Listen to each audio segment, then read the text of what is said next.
Okay, welcome everyone. Welcome to the CAF heat stress webinar.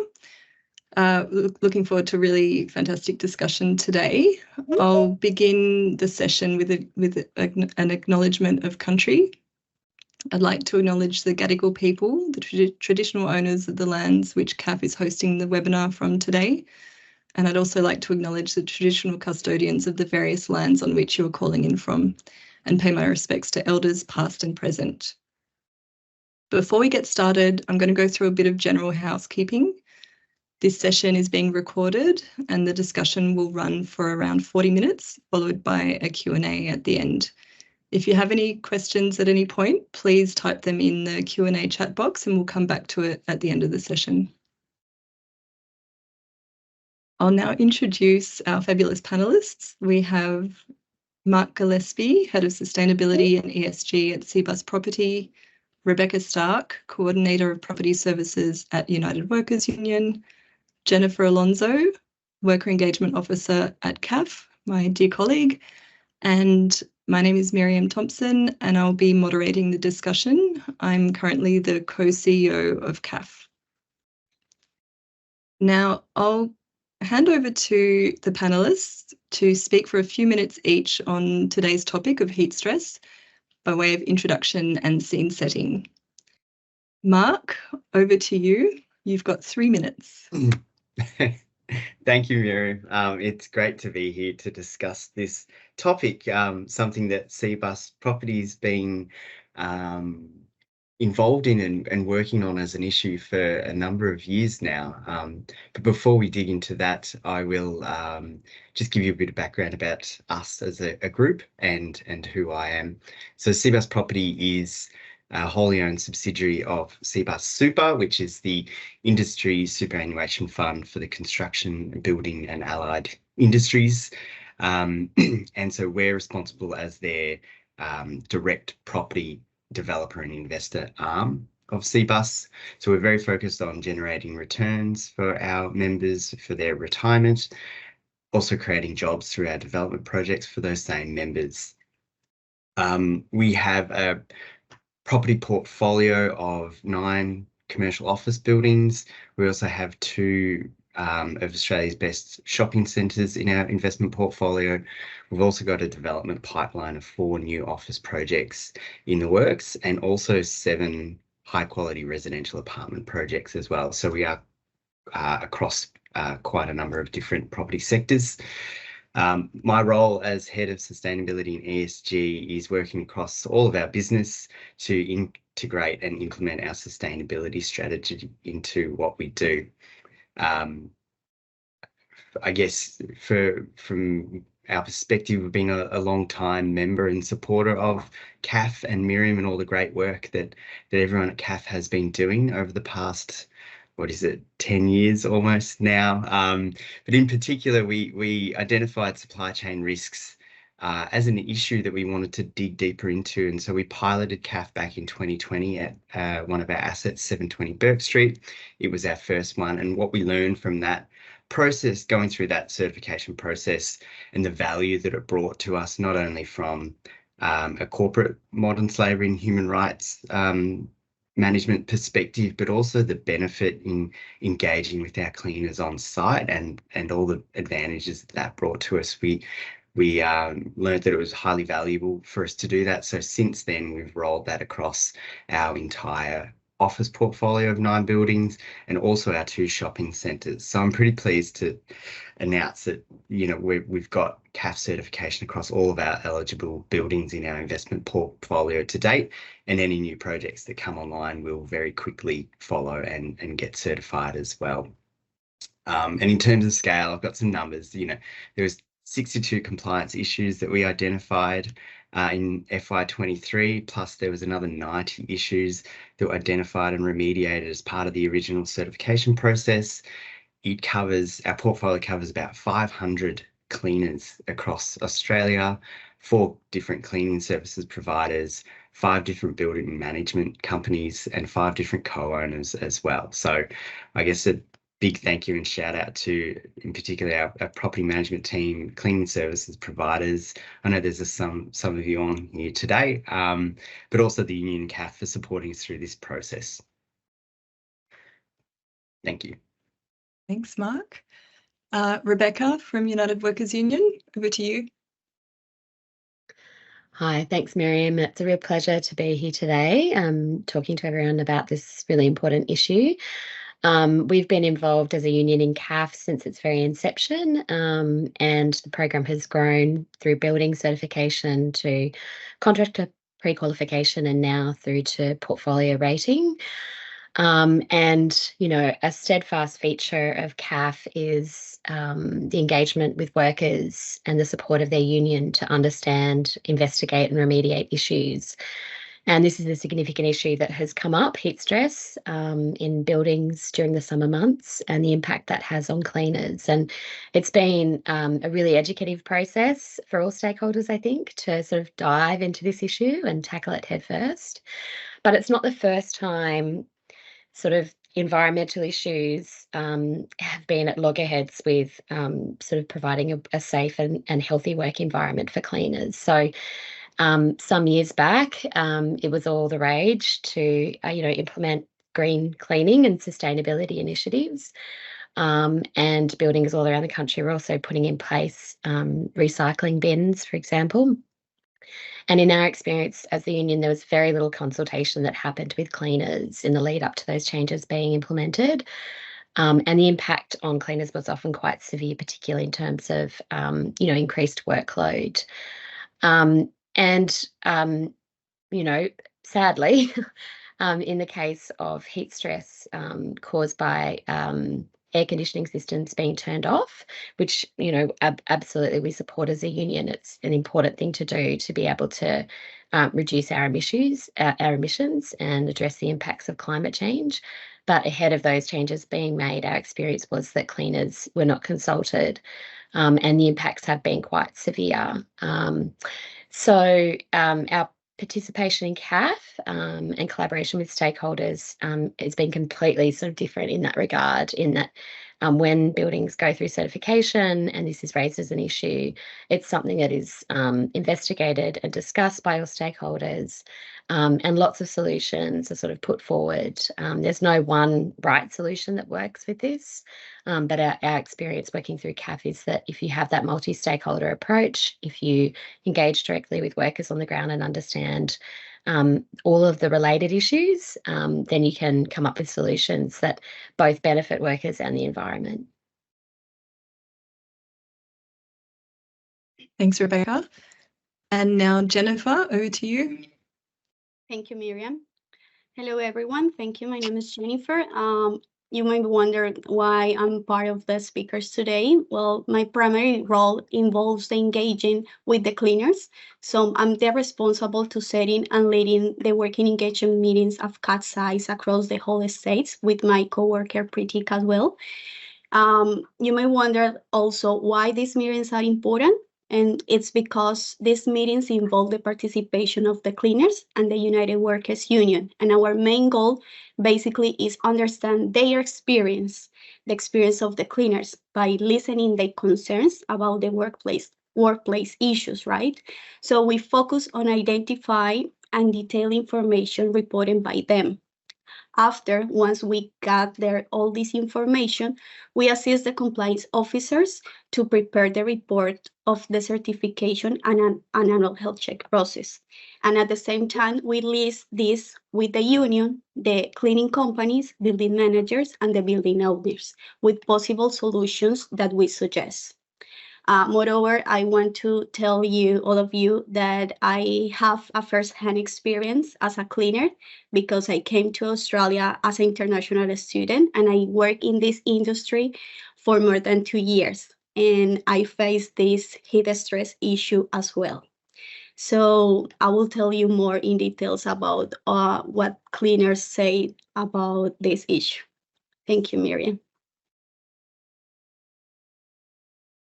Thanks so much, Jennifer. Okay, without further ado, we're going to kick off the discussion.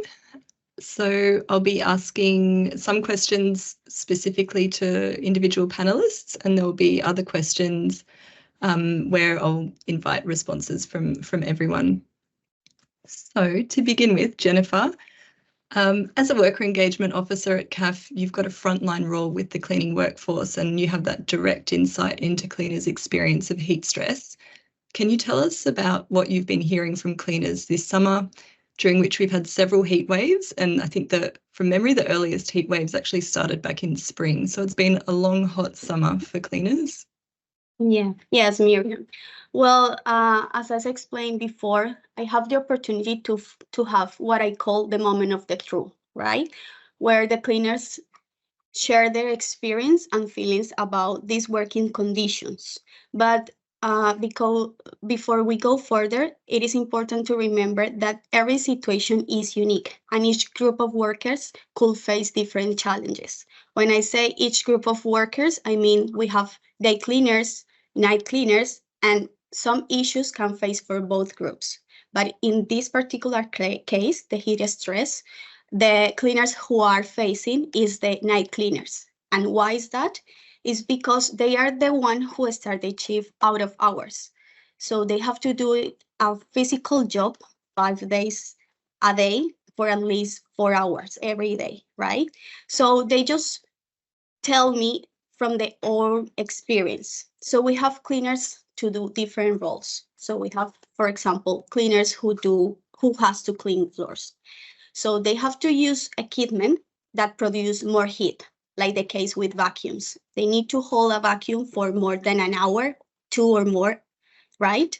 And also we have like the cleaners who cleans toilets. They have to do a deep cleaning in the bathroom, and they have to use chemicals, rushing like inside of the toilets. But in the toilets, what happened? There is no air circulation. It's limited. And what is that? It's because the doors are closed, right? So every time that the cleaners has to do this movement with the vacuum, with a scrabble, mopping, their body temperature just raise even higher. So they just end fatigue, sweating, and tired. But they know that they cannot stop because they have to finish their tasks. Something to consider is in these summer days, they will have to drink more water, right? That means that they will need to go to the loo more often, and they will need to take a break, right? I just want to bring some quotes also for the cleaners. They say, the heat is stripping the floors and there is no air circulation. You end up working by sweating. Just imagine vacuum with no air. Another quote is, I have to go into the hallway to get some air. The heat is unbearable and the lights are very strong. And with the door closed, there is no ventilation.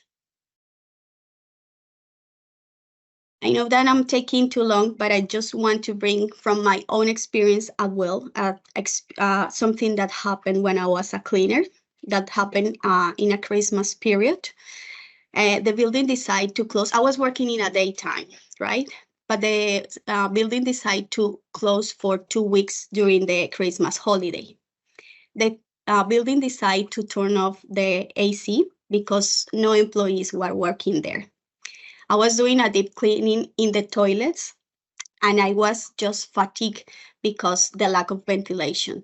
I reported this to the manager, but he couldn't do anything because he had the instructions that the AC will be off. So what they came up was they bring me a fan, but I have to carry that fan in my trolley floor by floor just to get some air. It's very frustrating, to be honest. But I'm so happy to have this opportunity, and especially to have the union and you, Mark, to find a solutions for all of them. Thank you. Thanks, Miriam.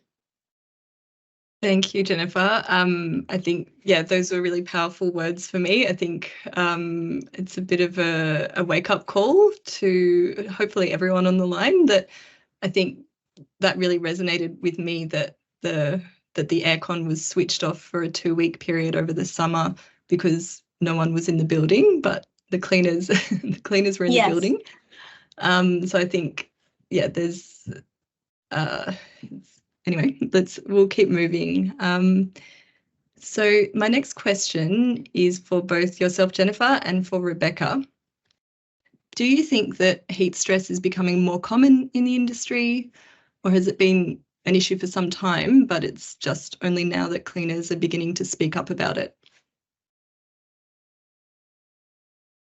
Can I go first? Go, Jen. Yep, okay. Miriam, I think it's not a new issue. Cleaners have complained in different times in the past to the employee, but because there were no solution at all, they just start to normalize this situation. Now, through CAF, we explain in the meetings that this issue will be addressed and with all the parties involved. So they see that there is another possibility to being solved. So they just feel like more confident to speak up and say how their conditions are in this situation. Yeah, I absolutely agree, Jennifer. It's not a new issue. It's heat stress is a common occupational hazard in cleaning. It's forever existed, and there are many work sites, of course, that don't have any air conditioning, where cleaners have to struggle through really hot summer months. You think of school cleaning in the northern parts of Queensland. It can be quite challenging for cleaners to manage in those situations. I guess what's new is that with climate change, there are more hotter days, more prolonged heat waves, and hot days that sort of don't seem to end, that prolong well into the night. And so cleaners who are working those night shifts with the air conditioning turned off are really feeling the impact of that. And I would say also cleaners continue to be under extreme workload pressures. So that just further compounds the risk of injury or even, in some cases, death as a result of really extreme heat stress. Our union covers workers in sort of all sectors of the economy, including farm workers. And there have been instances in Australia in the not too distant past of workers who have not been provided with sufficient shade, water, and just basic equipment and supplies. And as a result, they have died from heat stress. So it is a really serious issue, and it's only going to get sort of more significant as climate change gets worse. I guess the other thing that has changed now is that I think stakeholders are more open to collaboration. There's more of an openness to having that dialogue, to understanding the issues and understanding the interrelated issues. So it's not just about heat, it's about uniform, it's about access to water, it's about equipment and supplies, it's about workloads. And by connecting all of those dots, you can come up with a series of solutions that addresses the problem without having to sort of throw the baby out with the bathwater and forsake turning off the air conditioning, because I think, for environmental reasons, there are good reasons why you'd want to sort of continue to go down that path. So I think, CAF has sort of provided a bit of a space to bring that to light and to bring that sort of approach to light and to demonstrate the effectiveness of it, which is probably why we're hearing more and more about it too. Thank you so much, Beck.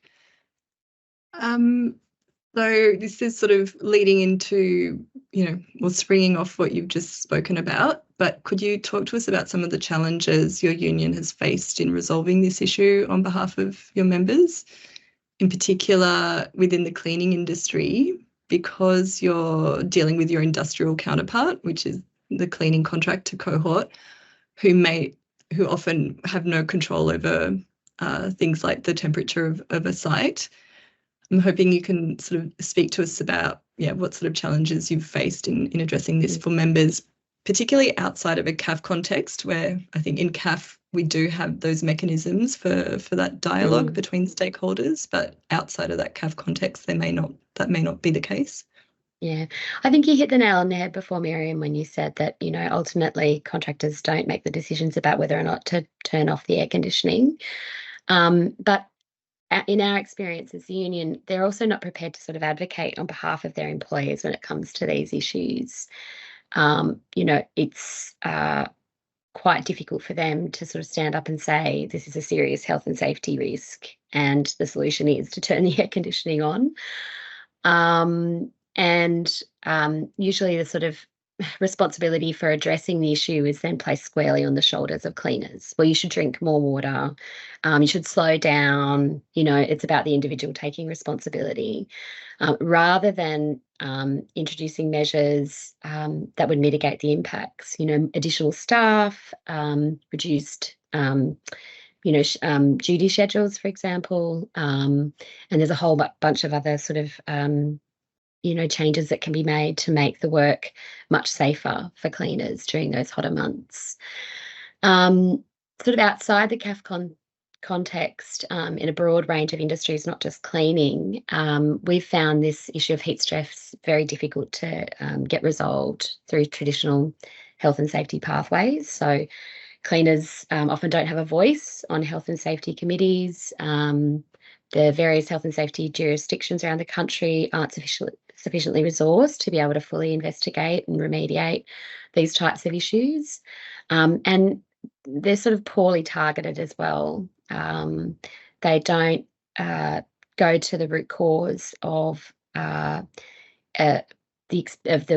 working conditions experienced by cleaners and others when it comes to hot days. Instead, they look at sort of employer policies and procedures. We've done extensive work as the union to sort of understand our members' experience when it comes to heat stress and what is happening on these really hot days. We found a large proportion of members work in environments that lack ventilation and air conditioning. We found a large proportion experience workload pressures and were unable to take rest breaks or slow down at all. Many reported inadequate training and equipment and having to bring in their own fans and shade and hats and water. And often staffing levels were not adequate enough to allow for work stoppages or slowdowns during high heat conditions. So the overall picture was one in which it was almost impossible for our members to safely manage their work in extreme heat. But I guess I would say that it doesn't have to be a zero-sum game where workers' rights are sacrificed on the altar of environmental sustainability. And you can achieve better outcomes for both cleaners in the environment if you work together. So CAF has shown the way forward here. We've collaborated successfully to address heat stress at a number of CAF certified sites over the years. And introduced a number of measures that have been really effective at mitigating the impacts of high heat. At one sort of recent example, some of the measures that were introduced included turning on bathroom ventilation, allowing cleaners to refill their water bottles using cold water taps located in each kitchen, rather than having to go down to the basement, down many, many floors to fill their water bottles. Changing the uniforms to higher content cotton shirts, and conducting temperature checks and encouraging cleaners to report if they're experiencing heat stress. And with the collaboration with the building owner, we reached agreement to turn on the air conditioning if the temperature exceeded 28 degrees. So that was a really good outcome. But when we went back to speak to cleaners again, they said, it's still, we're still experiencing these really extreme working conditions, even on days that don't exceed 28 degrees. And so we looked at other solutions as well. And, at first the contractor said, we've done enough. We don't need to do anything more. This issue has been addressed enough. But we worked with cleaners and the building owner to come up with some additional measures that have made things, a lot better. So they included earlier shift starting times to support work happening as early as possible in cooler conditions, earlier tasking of heat generating duties such as vacuuming, and the option for night cleaners to wear shorts rather than long pants during summer months. And I think the contractors also recently implemented humidity checking. So For states like Queensland, where it gets very humid, it's not just the temperature that has an impact over the summer months, it's also the levels of humidity. So there are a myriad of ways in which these issues can be addressed by all stakeholders working together. Thank you, Beck. So you've sort of led us into our discussion on remediation and the remediation toolkit that we've sort of started putting together. So I will hand over to Mark to talk us through, I suppose, expand on the remediation strategies that have been implemented at the CBUS property buildings. And Jennifer, following Mark, if you could tell us what role cleaners have played in the process of designing and implementing those strategies. Yeah, sure. Thanks, Miriam. I think for us, this has been quite a long time of a journey, in the sense that it was identified back in 2022 at one of our buildings in Perth as the first time through all of our CAF certifications that this came up as an issue. And the team there, the CBRE team, would say did a really good job at looking at all these different and unique and almost strategic ways of addressing this issue as a collective issue, and balancing balancing the differences between health outcomes but also the environmental ones. It was then identified at another building quite recently at 1 William Street up in Brisbane. So similar to Beck was talking about, we used what we learned from that, the original one at 140 William Street in Perth. We implemented all those measures that we did learn. We needed to build upon them because of the unique circumstances at that building. And so we were able to come up with some even more strategies to build into this toolkit that we've kind of come up with ourselves through this sort of process. So we'll shout out to the 1 William Street team, Lydia, and Dimio, the union, coming together to work on that solution. I think it was really, really a great process to go through. But I think what's interesting about this particular topic is that comfort is that it is subjective. So it isn't just temperature alone. And I think that was sort of something that we needed to work through together to understand and provide a whole range of different solutions to people that have the flexibility to sort of address comfort in their own way that suits them. We could both be standing in the same room doing the same sort of activity. I could be hot and someone else could not be. So it is quite subjective and personal. Everyone was always focused on the air temperature component, but we didn't really look at the exhaust in the bathrooms and the air movement and circulation.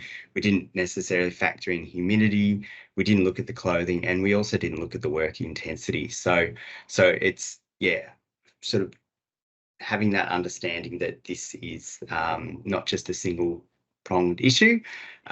There's plenty of different ways to address it, which we were able to do part of it as a collective. Maybe Jennifer, if you wanted to expand on any of those. Sorry, Miriam. Before I throw over to Jennifer, I think we were having a conversation earlier about so you've already flagged that, it's going to be a different approach at different buildings. And I'm particularly interested in, I suppose, the technological specificities of each building. Like some buildings have more capacity to moderate all of these sort of conditions and remediation strategies. That is very true. More recent buildings will have far more sophisticated ways of controlling their air conditioning systems and heating systems to allow and account for,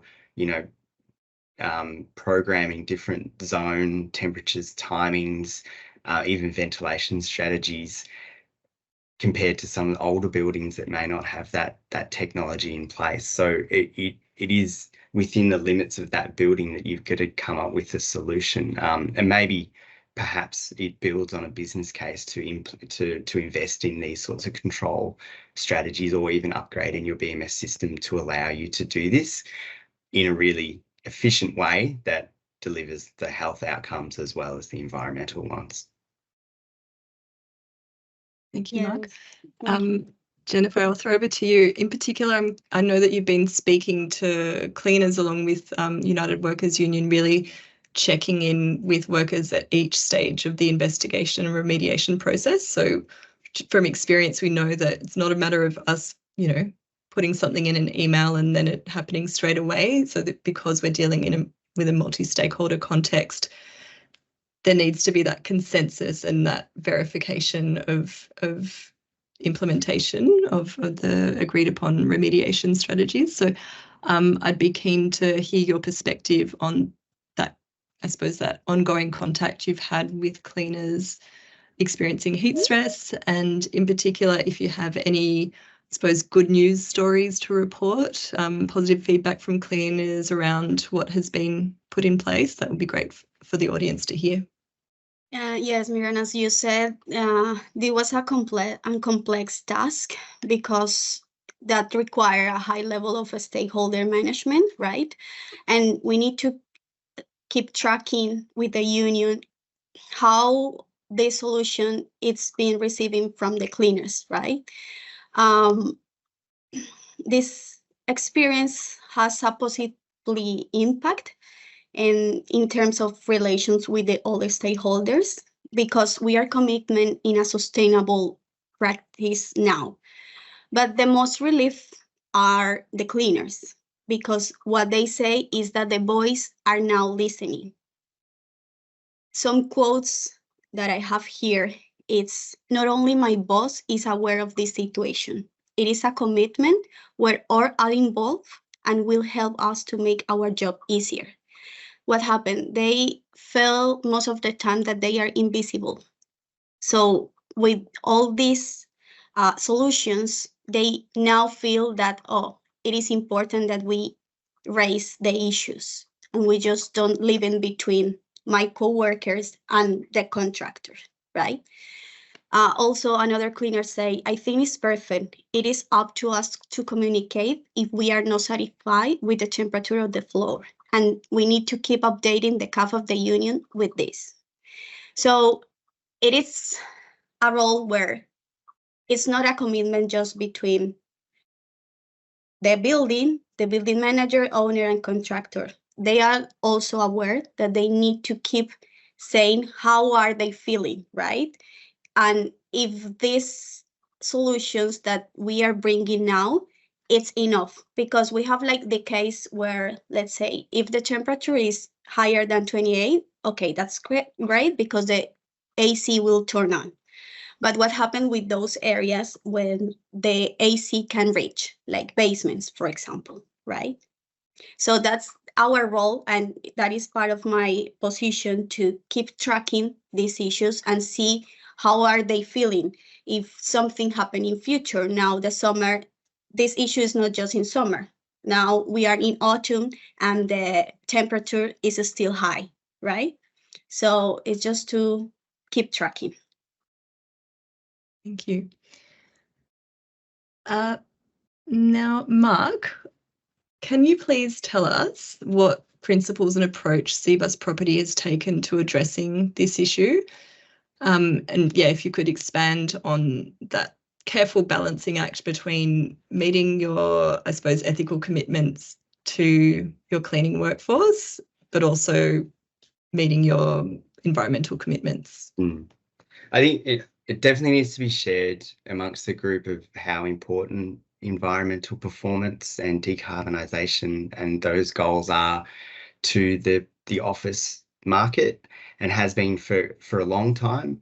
But we're also seeing that the office market just in general is undergoing a lot of change at the moment. It's highly competitive, and sustainability ratings are becoming even more and more important to tenants that are going to choose to invest in new buildings or new spaces that they relocate to, or even if they choose to stay, they'll be putting a lot more pressure on the building owner to upgrade and enhance those sustainability ratings, as well as amenity services, all that sort of stuff to create a really productive working environment and get people to return to work. Otherwise, there's no point really investing in that office space. So there's a lot of pressure at the moment, and it's growing. So having said that, and I think that's, if we're thinking about that, that's probably one of the challenges of maybe some of the resistance behind exploring this as an issue, being concerned about the impact on those ratings. I think 1 William Street is very, very close to a NABERS 6-star energy rating. That was something that we were talking about and considering as we're going through this process. Is it going to have an impact on our ability to get to that next level? And that's something that, so there was this discussion about this trade-off, but that discussion's been had before. I remember not that long ago when they introduced the NABERS indoor environment quality rating, which was measuring the indoor environment quality of the office space, measured things like fresh air and ventilation rates and thermal comfort and all those things. And there was all this discussion in the industry at that time between, is there going to be a trade-off between energy performance and the indoor environment quality? And, you know, it is a real thing, but over time, we were able to overcome that as an issue and be able to deliver on both of those aspects. So I think it's just about sort of understanding what those drivers are and impacts are, and then sort of taking some time to actually come up with really innovative solutions. And I think everyone on the panel would probably agree that we don't propose to have found a solution to the issue of heat stress for cleaners. Like, I think we're still sort of working through that dynamic. Like, it is a bit of a push and pull situation, but I think there's a shared commitment certainly between CBUS Property, United Workers Union and CAF, and I would wager that our other stakeholders, including cleaning companies and building managers, are really keen to actually get the best of both worlds.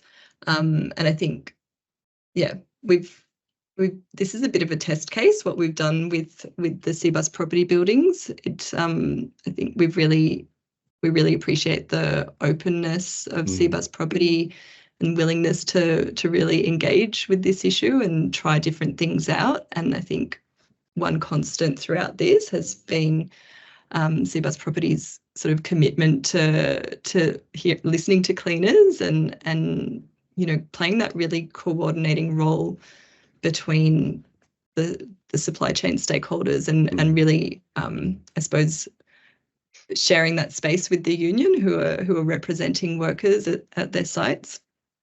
So that, I suppose, leads us into a bit of a question on relationships and social dialogue. So I'm just going to go to the question on, I'd like Rebecca, if you could begin, can you please reflect on the concept of social dialogue?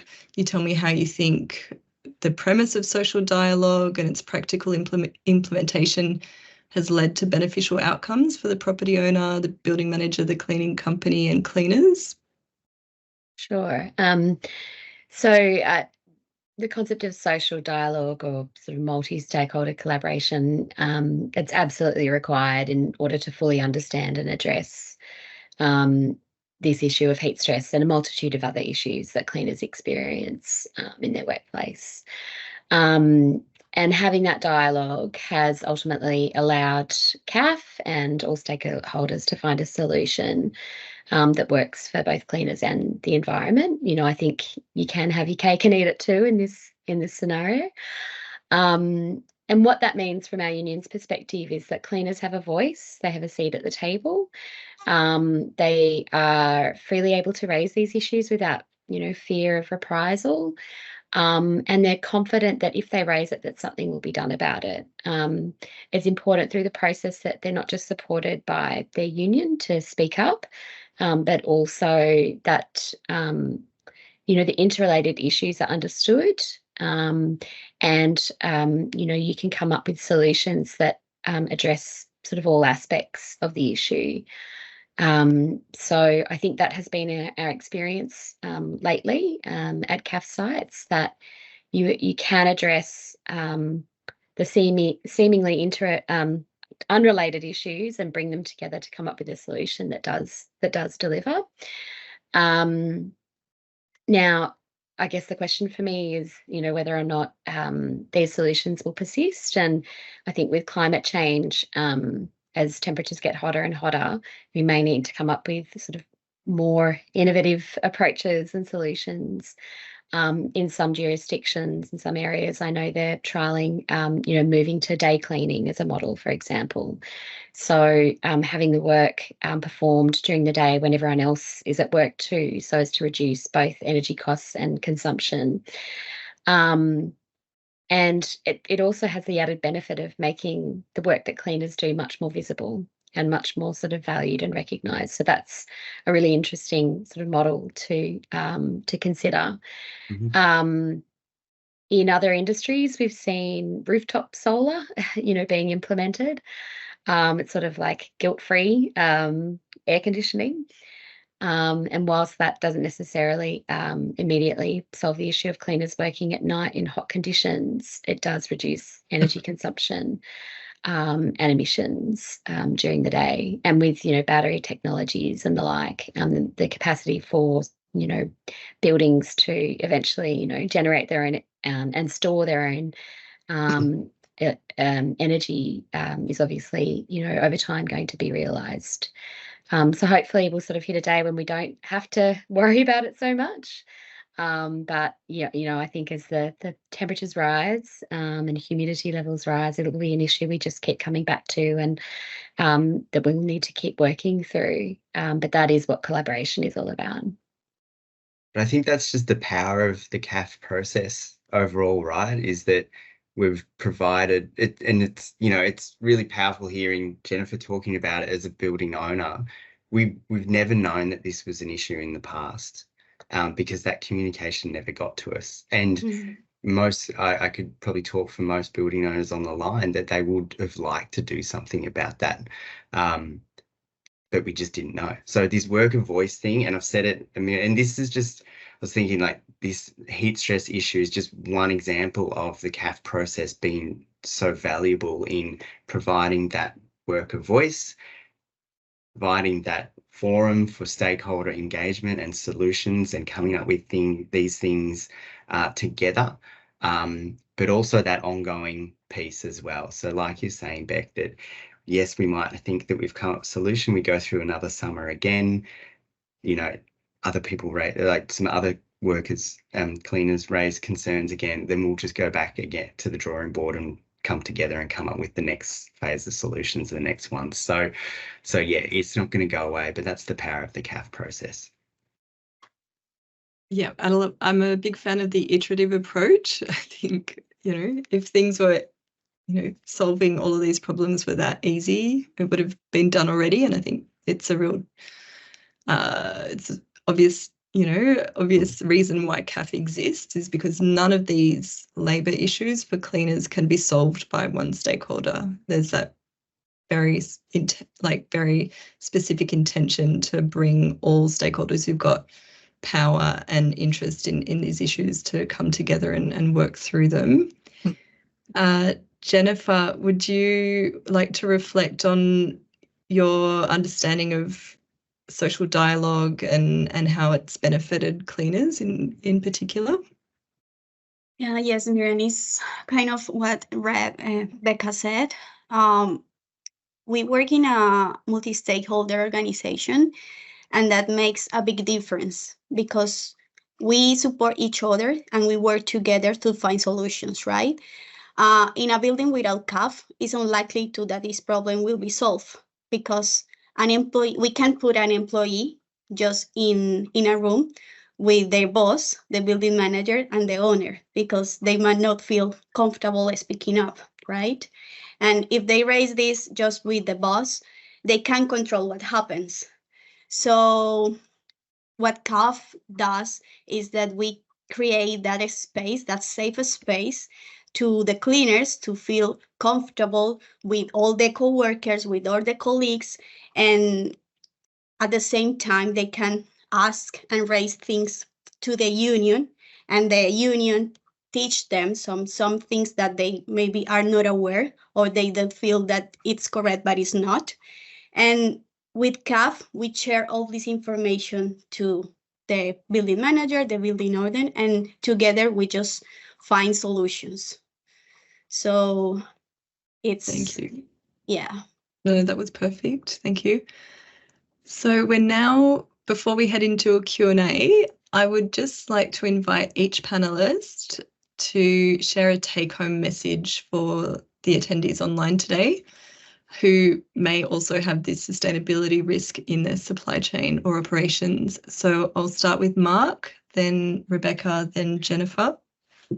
Thanks, Miriam. I'll be really quick, but I think my take-home message for everyone is the level of due diligence we get from CAF certification now across our portfolio. We've got a really good oversight of cleaners. Not saying that the job's done, but we know that there's this process in place to continually listen and do that due diligence process and identify any issues. So if you're not doing CAF, like, think about what is the level of due diligence you're currently doing, and do you think it's enough in the space that we're working in?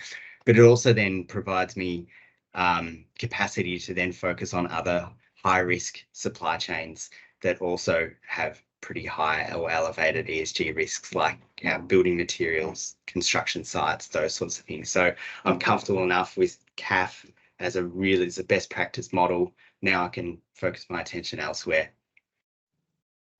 That's super powerful, Mark. Thank you. Rebecca, what's your take-home message? Yeah, I'll keep it short and simple.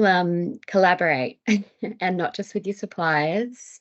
Talk to workers and their union to fully understand the issues, how they're interrelated, and what it might take to introduce some solutions that will actually tackle not just the sort of symptoms of the issues, but the root cause of the issues as well. And be prepared to fail as well. Collaboration is difficult. It's hard work. It's exhausting. And, the ground beneath you shifts at various points in time. But as long as you keep an open dialogue and keep sort of pushing to understand the issues, I think you can work with other stakeholders to come up with solutions. So it's that sort of process of continual improvement and just asking the questions. And as Mark said, just having that due diligence in place so that you are confident, not that your portfolio is without risk, but that the risk is being adequately sort of investigated and addressed. I know I've had my time, Miriam, but I'd love to just jump in. I just sort of reflect. It's a really important point, because it took, reflecting back, the 1 William Street example, I think that took us about 6 months to work through it.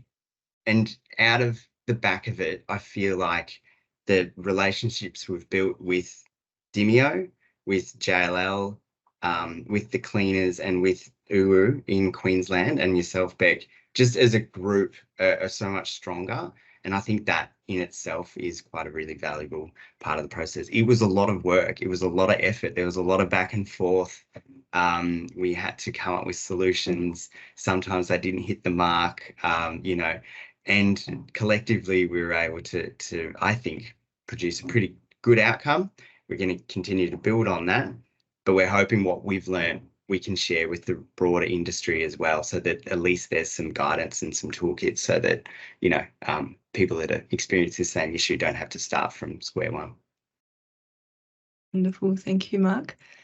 Jennifer, would you like to provide us with your take-home message for the audience? Yes, Miriam. So my take-home message, it's more general. Please, Mark, don't take this personal. Business decision can significantly affect cleaners. These decisions often directly influence the cleaners, like in working conditions, job security, even their income. So it's crucial to consider future scenarios and conduct, pilots tests before implement those changes. So in this way, the companies can understand how their decisions may affect the cleaners and try to prevent any negative impacts in future. But the best way to do that is with an open communication, like in this case. And obviously, we have to keep working on quicker response. Thank you so much, Jen. Look, that was a fantastic discussion. Thank you so much, Jennifer, Mark, and Rebecca. So we'll now have a bit of a Q&A session. So I can see there's one question in the Q&A, but we've got time for probably at least 3 others. So click on the Q&A button at the top of your Teams app and fire away, and we'll gladly answer them. So the question I have so far is for Mark, and I'll just read out the question and throw it over to you. Mark, it sounds like CBUS very much recognises cleaners are workers in the building as much as tenanted salaried staff are workers in a building. Is part of the solution for the broader property industry to also see cleaners as workers that also require comfort, amenity, etc.? It's a great question from Willow, and probably something that I didn't talk about too much, but I know during COVID, the role of cleaners and how important they were to the overall just day-to-day function of a building was really demonstrated and sort of built on. And I think that's where a lot of maybe a renewed understanding of how important that role is. We do see our cleaning as workers as partners, as a broader part of our property management team. They are often the day-to-day face of the building management team when interacting with tenants and even other visitors and guests and things like that. So they are crucial to that. There is a pretty strong commercial imperative to having a very happy, safe, productive cleaning workforce at an office building, if not at all buildings throughout all sectors. And it doesn't take much to articulate what that commercial imperative is. But yeah, from our perspective, yes, there is a sort of supply chain risk compliance, but most of the value we're getting from CAF is more about knowing that our workers are safe, happy, productive, and able to raise issues with us as a broader building team. And that reflects in their, experiences, or that customer experience piece to our tenants and other building occupants as well. Thank you, Mark. So I now have another question. This one is addressed to Jennifer. What factors make cleaners a particularly vulnerable group of employees in the sense of being reluctant to speak out about issues at their workplace?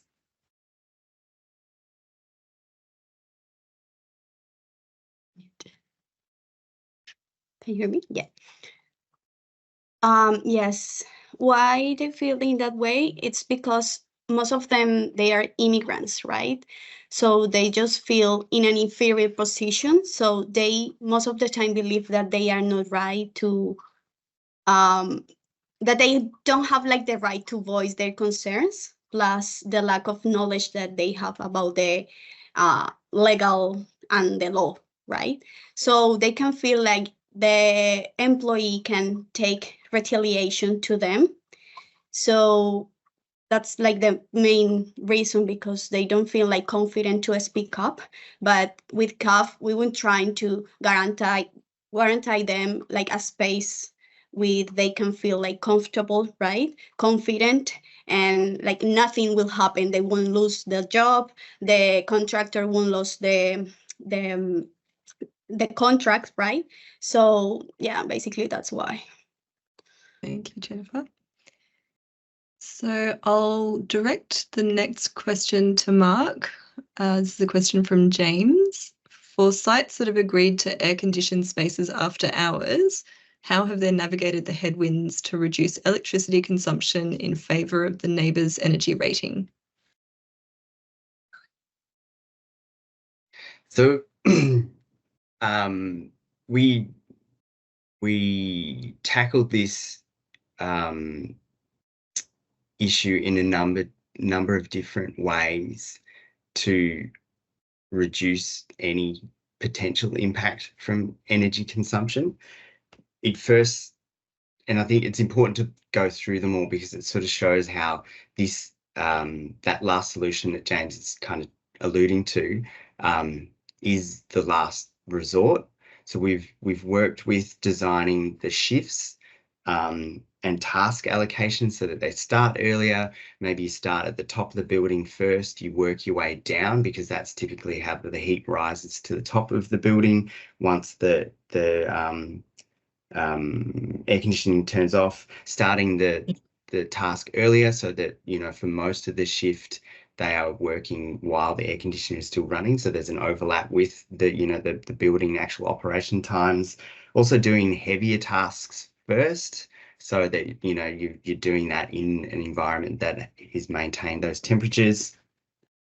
The uniforms, which Beck talked about, just allowing and relaxing those sorts of standards and providing better high quality uniforms for those, you know, during the night cleans. The access to drinking water, which I thought was a really strange one to come up, but that's just something of an unwritten rule that they weren't allowed to fill up their drinking bottles, their water bottles on floor.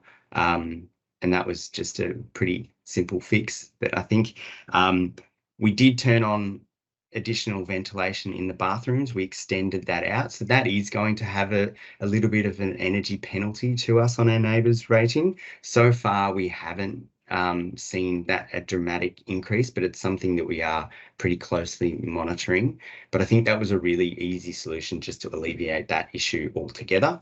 And so then we have been implementing, and so it's currently not automatic yet, but looking at monitoring those temperatures and when they get above a certain level, or when cleaners raise not alarms or complaints with their duty managers, we can there's a way that we're able to extend the air conditioning cycle. So we haven't actually felt that yet. We haven't needed to do it, but it is something we're trying to program and work on. It's just something we're going to have to monitor, James, but also look at other ways that we can increase energy efficiency that might offset any impact that we might have as well. So that's sort of how we're treating it. So it's not just, I think if you just went straight to, all right, we'll just extend the air conditioning times for longer and just set that as a blanket rule, then it would be a pretty significant energy impact. But the way we've tried to address it is so that we can limit that. Thank you, Mark. And look, it's 2:00, so unfortunately we have to wrap up. I would love to thank Jennifer, Mark, and Rebecca for sharing their expertise and insights and experience in relation to heat stress in the cleaning industry. I think it's been an enlightening discussion, and I think it's one that we'll continue to unpack internally in CAF and to work through with our stakeholders. But I'd just like to just reaffirm the fact that CBus Property has, is sort of the pioneer in terms of actually working on trying to address this issue. So thank you, CBus Property. So we've got an exciting schedule of member briefings that will be running throughout the year. Sign up to our newsletter to be updated on those. Some examples of the sessions that we'll be running: one on the CAF pricing schedule, and I believe that will be a training session. We'll have a session on CAF portfolio rating, which is the very exciting development happening in CAF, where we'll achieve world domination. And we'll also run a really interesting session on secure work. So I think we'll set those dates in place very soon, and you'll receive updates via our newsletter. If you have any questions about today's discussion, please reach out to us. Otherwise, thank you for attending. Thanks, Miriam. Thank you, Thanks, Miriam. Thanks, everyone.